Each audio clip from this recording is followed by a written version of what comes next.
ठीक है बच्चों, अभी आपकी ये सेकंड क्लास में स्टार्ट कर रहा हूँ। तो सेकंड क्लास से पहले जो मैंने आपके सामने कंटिन्यू किया था, वो मैंने आपको एक बेसिक सी प्रॉपर्टी बताई थी कि अगर ax square plus B x plus C ये ऑलवेज पॉजिटिव होता है for x belong to minus infinity to plus infinity, जब इसका a पॉजिटिव हो d नेगेटिव, जब ये दोनों कंडीशन एक साथ होल्ड करेंगी, मतलब इनका इंटरसेक्शन, तो ये कंडीशन होल्ड करती है। इसका मैंने आपको एक एग्जाम्पल भी दिखा कि कभी भी आपके पास इन इक्वेशन में x square plus x plus one अगर आ जाए इस तरह का पॉलिनोमियल, तो आप चाह करके भी इसके फैक्टर नहीं कर पाएंगे। तो ऐसे केस में आपको चेक करना पड़ेगा कि इसका कहीं ए पॉजिटिव और डी नेगेटिव तो नहीं है। तो अगर आप ए पॉजिटिव चेक करिए, इसका ए पॉजिटिव है, तो आप कहेंगे यस सर ए तो इसका पॉजिटिव है, क्योंकि ए तो वन होता है, क्योंकि एक्स स्क्वायर का कोफिशिएंट इज ए वन। और सर अगर हम इसका डिस्क्रिमिनेंट निकालेंगे, तो डिस्क्रिमिनेंट है बी स्क्वायर, बी की जगह वन है, माइनस फोर ए सी, तो डिस्क्रिमिनेंट भी नेगेटिव आ रहा है ना। इसका मतलब ए पॉजिटिव डी नेगेटिव, इसका मतलब ये ऑलवेज पॉजिटिव होगा। तो जो नंबर ऑलवेज पॉजिटिव होते हैं उनको हम इनइक्वालिटी से डिस्कार्ड भी कर सकते हैं, या स्क्वायर इनइक्वालिटी में रहें तो उससे कोई फर्क नहीं पड़ता है। चलिए अब हमारे पास एक छोटा सा कॉन्सेप्ट ये आता है कि अगर आपने एक्स स्क्वायर का कोफिशिएंट पॉजिटिव देखा है, तो आपको दिमाग में ये भी आना चाहिए कि सर अगर आपके पास एक पॉलिनोमियल इक्वेशन है A X square plus B x plus C, तो उसमें अगर एक्स स्क्वायर का कोफिशिएंट नेगेटिव हो और डी भी नेगेटिव हो, तो कहोगे सर एक्स स्क्वायर का कोफिशिएंट नेगेटिव का मतलब ओपनिंग डाउनवर्ड्स पैराबोला है, और डी नेगेटिव का मतलब है कि इसका एक भी रियल रूट नहीं होगा। तो सर ये एक्स एक्सिस को बिना कट किए कैसे निकलेगा, ऐसे निकल जाएगा। ठीक है, तो ये इस ग्राफ का नेचर होगा। लेकिन आपको इस ग्राफ के नेचर से ये इंटरप्रेट होना चाहिए कि अगर हम x चाहे हम यहां से डालें तो भी इसकी वैल्यू क्या आएगी, नेगेटिव। यहां से x डालें तो भी इसकी वैल्यू क्या आएगी, नेगेटिव। हर x पर इस polynomial ax square plus B x plus C की वैल्यू क्या आएगी, नेगेटिव आएगी, आएगी ना नेगेटिव। इसका मतलब आप कह सकते हैं कि ax square plus B x plus C ये ऑलवेज नेगेटिव होता है for every x belong to real number. लेकिन कब, जब a नेगेटिव हो और d भी नेगेटिव हो, जब ये दोनों कंडीशन एक साथ होल्ड करेंगी तभी आपका ये कंडीशन मानी जाएगी। ये सब समझ में आ गया ना। तक अब हम लोग चलते हैं आपके डाउट्स की तरफ। तो ये आपका डाउट आपकी स्क्रीन पे आ रहा है, तो आपका डाउट जो है वो आपकी स्क्रीन पे आने वाला है, बस आपको उसे ध्यान से देखना है। Just wait. तो ये आपका डाउट है। तो ये डाउट बेटा आपका कोई स्पेशल, इससे पहले कोई डाउट था कुछ पूछने का? अच्छा थर्ड के 8 से पहले मैं कुछ आपको और भी अच्छा मटेरियल देता हूँ, वो करूँ। मैंने ये वाला क्वेश्चन दे रहा हूँ करने के लिए, जरा ध्यान दीजिए। इस इन इक्वेशन को हमें सॉल्व करना है। इन इक्वेशन ये रही आपकी स्क्रीन पर, ये है, इसको आपको सॉल्व करना है। इससे आप काफी सारी बातें सीख जाएंगे, और आपकी जब आप कोर्स कंटेंट अपना खोलेंगे तो उसमें मॉडुलस भी साथ में यूज किया जाता है। तो आप लोग को मॉडुलस आता है कि नहीं, वो भी मैं पढ़ाऊंगा। मॉडुलस फंक्शन सबको आता है कि भूल गए?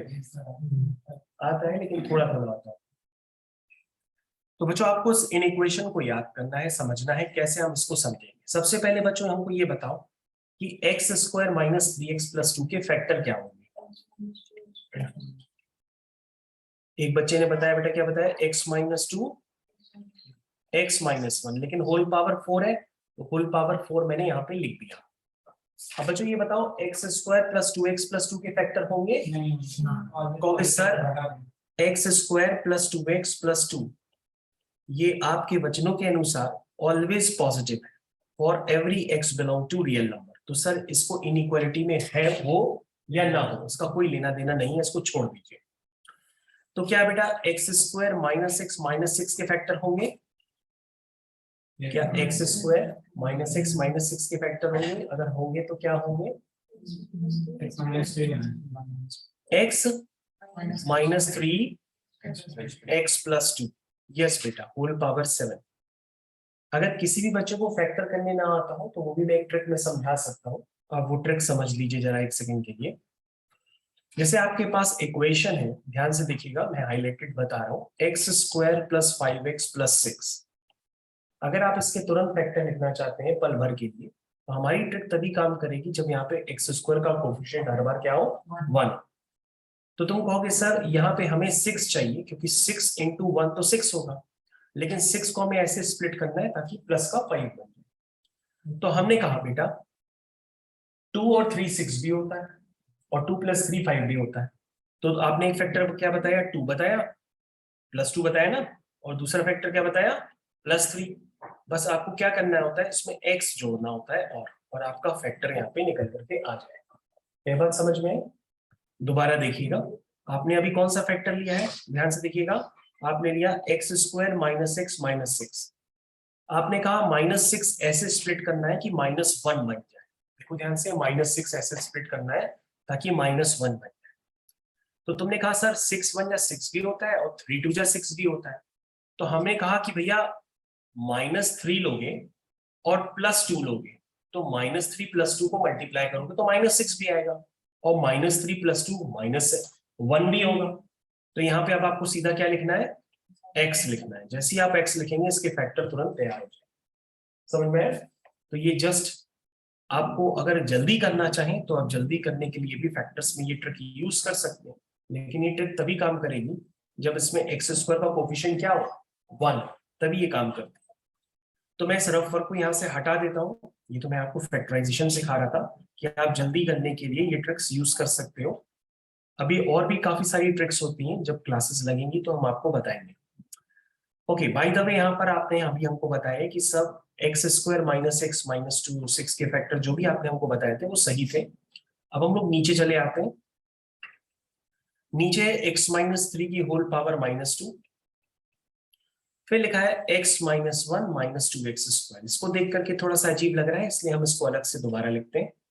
ये लिखा है x minus 1 minus 2x square. थोड़ा सा और हट के लिखते हैं, जस्ट वेट, इधर ध्यान दीजिएगा। ये लिखा है x minus 1 minus 2x square. ये थोड़ा सा अजीब टाइप का लग रहा है, इसमें से हम पहले माइनस कॉमन ले लेते हैं। ले ले माइनस, तो -1 कॉमन ले लिया, तो ये हो गया 2x square minus x plus 1। कैसे हो सकता है -1 कॉमन लेने पे? अब बता सकते हैं इसके फैक्टर हैं भी कुछ, अगर है तो आप करके देखिए क्या होंगे। इसमें ट्रिक काम नहीं करेगी, करेंगे फैक्टर 2 1 जा 2 हो रहे फैक्टर, चलो चेक करिए कि फैक्टर नहीं हो रहा है। क्या आ रहा है, डी नेगेटिव आ रहा है क्या, डी नेगेटिव आ रहा है, चेक करिए। चलिए मैं आपको चेक करके बताता हूँ। लिखा है ये 2x square minus x plus 1, इसका टी निकालिए, डी होता है b स्क्वायर माइनस 4ac। कहोगे अरे बाप रे बाप, इसका तो डी वाकई में नेगेटिव है, इसका तो डी नेगेटिव है। लेकिन बच्चों जो फैक्टर है ना उसकी होल पावर क्या थी, 4 थी, तो उसकी होल पावर यहाँ पे भी 4 लगा सकते हैं, यहाँ पे भी 4 4 ऐसे लिख सकते हैं। तो -1 की पावर 4 क्या हो जाएगा, +1 होके गायब हो जाएगा। तो ये सीधा सीधा क्या लिखा है, 2x square minus x plus 1 whole power 4 लिखा है। लेकिन ये क्या है, डी नेगेटिव है, ए पॉजिटिव है, इसका मतलब ये तो ऑलवेज पॉजिटिव हो गया। अगर ऑलवेज पॉजिटिव हो गया तो हम इसको इनइक्वालिटी से क्या कर सकते हैं, डिस्कार्ड कर सकते हैं। यानी आपके पास नेट में जो इनइक्वेशन क्रिएट होकर के आई है वो सिर्फ इतनी ही इनइक्वेशन है जिसको मैं आपको इंडिकेट कर रहा हूं, सिर्फ इतनी सी ही इनइक्वेशन है। अब आपको इस इनइक्वेशन को सॉल्व करना है, जैसे ही आप सॉल्व करोगे आंसर आपके पास निकल करके आ जाएगा। तो बच्चों इस तरह के क्वेश्चन आप इसलिए नहीं कर पा रहे थे पहले क्योंकि आपको ए पॉजिटिव डी नेगेटिव इन सब बातों का आइडिया नहीं हुआ करता था, इसलिए आप लोग क्वेश्चन नहीं कर पाते थे। अब आप ये ट्रिक सीख चुके हो तो उस ट्रिक को यूज करके इस तरह के फैक्टर्स आप हटा सकते हो जिनका ये पॉजिटिव और डी नेगेटिव है, और आपके पास फाइनल इक्वेशन आ गई है। अब आप इसको अपने वेविक और पैटर्न की ट्रिक से सॉल्व कर सकते हैं। कैसे सॉल्व करोगे, सबसे पहले नंबर लाइन बनाओगे, उसके बाद देखोगे ये कहां कहां पे 0 होगा। तो ये होगा 2 पे, ये होगा 1 पे, फिर ये होगा 3 पे, ये होगा -2 पे, ये होगा 3 पे। चलिए नंबर लाइन पर अरेंज करते हैं। सबसे पहले आएगा -2, फिर आएगा 1, फिर आएगा 2, फिर आएगा 3, इतने ही आएंगे और कोई तो है नहीं। चलो स्टार्ट करते हैं। सबसे पहले यहां पर आएगा प्लस 3, कहां पर है, कहोगे सर 3 नीचे भी है और 3 ऊपर भी है, तो हम पावर का डिफरेंस लेंगे। पावर का डिफरेंस लेंगे तो -2 -7 या 7 + 2 9 होगा। 9 ऑड पावर आ गई, इसका मतलब साइन चेंज होगा। पावर का डिफरेंस अगर मैंने बताया था ऑड आता है तो साइन चेंज होगा, तो प्लस से क्या हो जाएगा माइनस। उसके बाद 2 पे ध्यान दीजिए, 2 इवन पावर का फैक्टर है तो साइन चेंज नहीं होगा, यानी minus as it is continue कर जाएगा। 1 बेटा इवन पावर का फैक्टर है, साइन चेंज नहीं होगा तो एज इट इज कंटिन्यू कर जाएगा माइनस। -2 ऑड पावर का फैक्टर है, साइन चेंज कर जाएगा। उसके बाद बेटा आप लोग को जीरो कहाँ लेना है, आपको सर न्यूमरेटर 0 हो सकता है, क्या 3 पे हो सकता है? नहीं हो सकता, क्योंकि 3 न्यूमरेटर और डिनोमिनेटर दोनों में है, इसलिए 3 पे 0 नहीं बनाएंगे। 2 पे हो सकता है, 1 पे हो सकता है, -2 पे हो सकता है। अब आपको एक वेव चलानी है, आपका आंसर आपके पास निकल के आ जाएगा। तो वेव के लिए आप रेडी हैं? वेव स्टार्ट होने जा रही है। ये देखिए वेव चली, प्लस है तो ऊपर, माइनस है तो नीचे, फिर माइनस, फिर नीचे, फिर माइनस, फिर नीचे, और प्लस है तो ऊपर। क्या बात समझ में आ गई? अब आपका आंसर आपके पास निकल के आ गया। क्या चाहिए आंसर? ग्रेटर और इक्वल टू 0, ठीक है। यानी x बिलोंग टू -∞ से -2 क्लोज ब्रैकेट यूनियन, ये तो सारे पॉइंट इंक्लूड है। चलो अच्छा लिख देते हैं, -2 से -1, नहीं नहीं नहीं नहीं, no no no, greater than 0 चाहिए, ग्रेटर देन 0। तो ग्रेटर देन 0 में क्या हुआ? 3 से इंफिनिटी, यस यस 3 से इंफिनिटी। और कुछ पॉइंट छूट गए बीच में रास्ते में, तो उसको सेट बना करके 1 और 2 लिख दो और आपका आंसर मैच कर दिया। क्वेश्चन हो गया, आगे समझ में? तो बेटा क्वेश्चन इस तरह से ये किए जाते हैं। तो हम लोग नेक्स्ट क्वेश्चन की तरफ चल रहे हैं, उससे पहले आप ये क्वेश्चन जरूर देख लीजिए पूरा, और कोई डाउट हो तो दोबारा बताइए।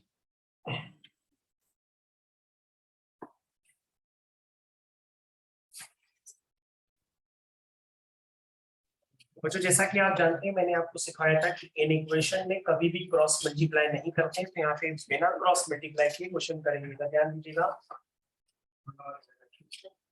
इधर ध्यान दीजिए, बोलिए नहीं आपस में। तो बिना क्रॉस मल्टीप्लाई किए हम उस टर्म को इस तरफ ले आए और उसको ग्रेटर देन 0 कर दिया, ठीक है।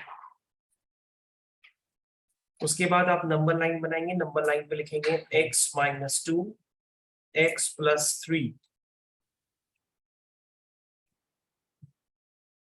x - 2 से x - 2 x into x + 3 minus x + 3 x + 3, क्या बचा?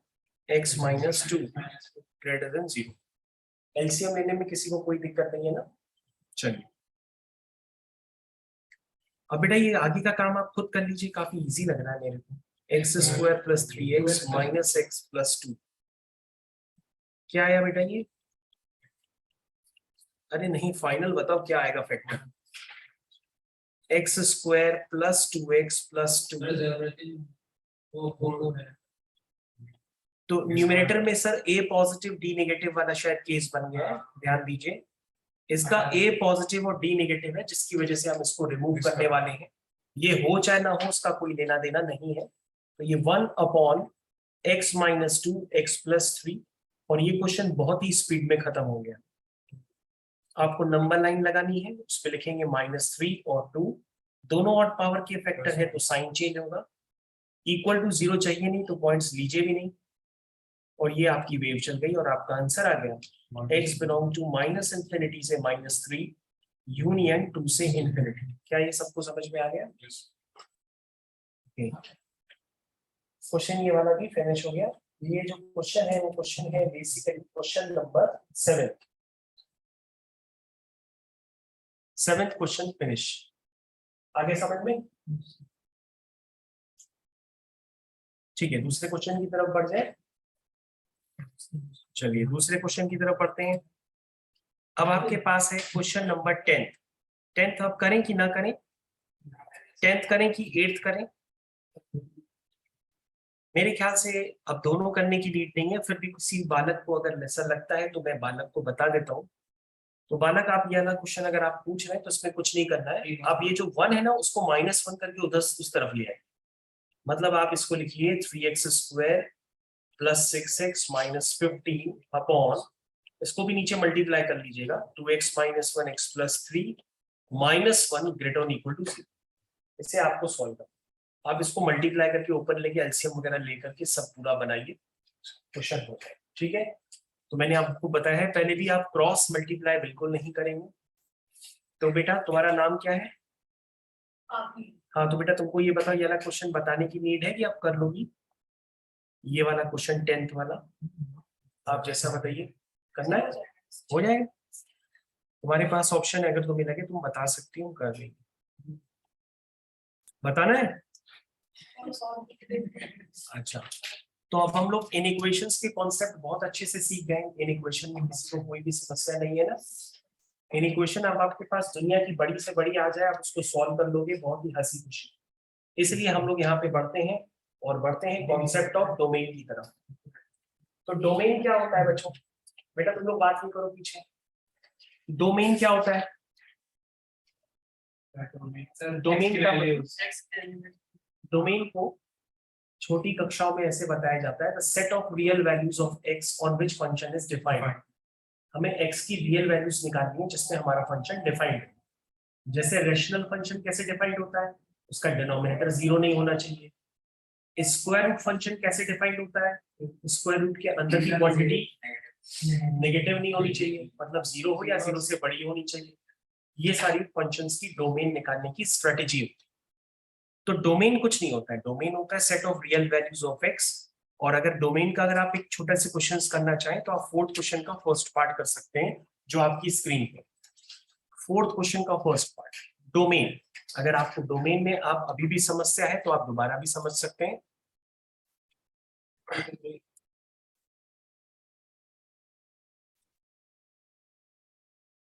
ठीक है, किसी को कोई समस्या नहीं?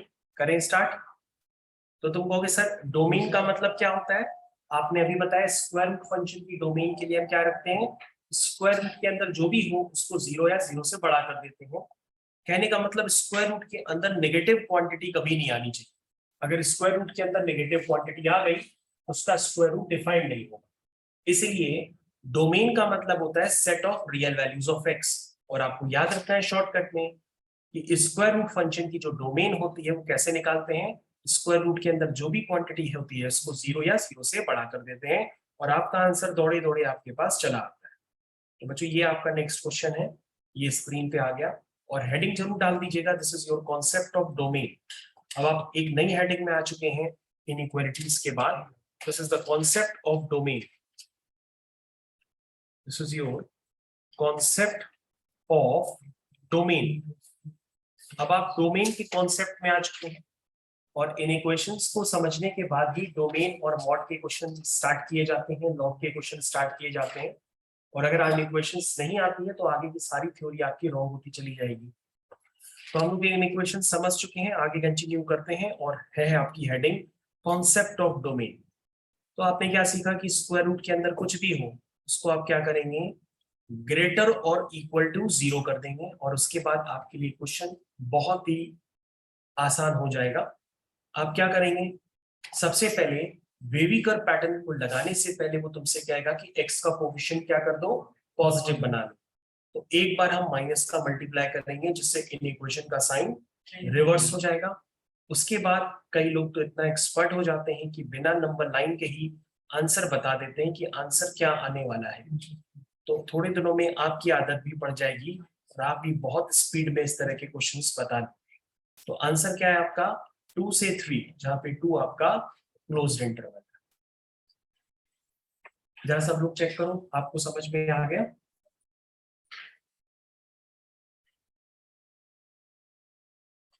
क्या सबको समझ में आ रहा है क्वेश्चन?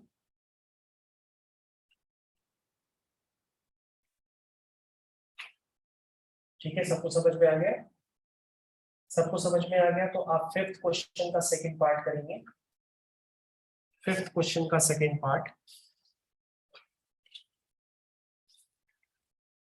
सब लोग स्टार्ट करें। फिफ्थ क्वेश्चन का सेकंड पार्ट, उसमें कोई भी डोमेन को कॉन्सेप्ट नहीं है, सीधा सीधा सिर्फ आपसे एक नॉर्मल सा क्वेश्चन पूछा गया है और क्वेश्चन में लिखा है सॉल्व। क्या लिखा है? सॉल्व लिखा होगा। करिए, सॉल्व करना स्टार्ट करिए।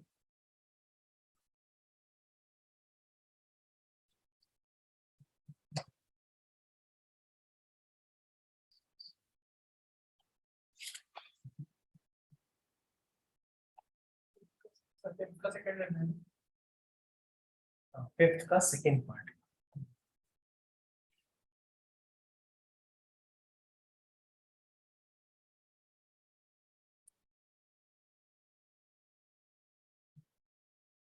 तो बच्चों 2 मिनट यहाँ पे ध्यान दीजिएगा। यहाँ पर आपके पास जो क्वेश्चन है वो है फिफ्थ क्वेश्चन का सेकंड पार्ट। अब बच्चों यहाँ पर आपके पास आजादी है कि आप डिनोमिनेटर को क्रॉस मल्टीप्लाई कर सकते हैं, क्योंकि डिनोमिनेटर जो है वो ऑलवेज पॉजिटिव है। अगर आप इस कॉन्सेप्ट को यूज करके करेंगे तो भी क्वेश्चन हो सकता है। ध्यान दीजिएगा, जो एक्स स्क्वायर प्लस 1 है, क्या ये कभी 0 हो सकता है? क्या ये कभी नेगेटिव हो सकता है? नहीं हो सकता। किसी भी x की वैल्यू पे ये नेगेटिव होगा, ना ये 0 होगा, ये ऑलवेज पॉजिटिव है, 0 से बड़ा है। तो हम इसको क्रॉस मल्टीप्लाई करके भी क्वेश्चन को कर सकते हैं। और अगर आप नहीं करना चाहेंगे तो हाफ को इस तरफ ले आइए और -हाफ ग्रेटर देन 0 करके इसको सॉल्व कर दीजिए, तो भी आपका क्वेश्चन सही माना जाएगा।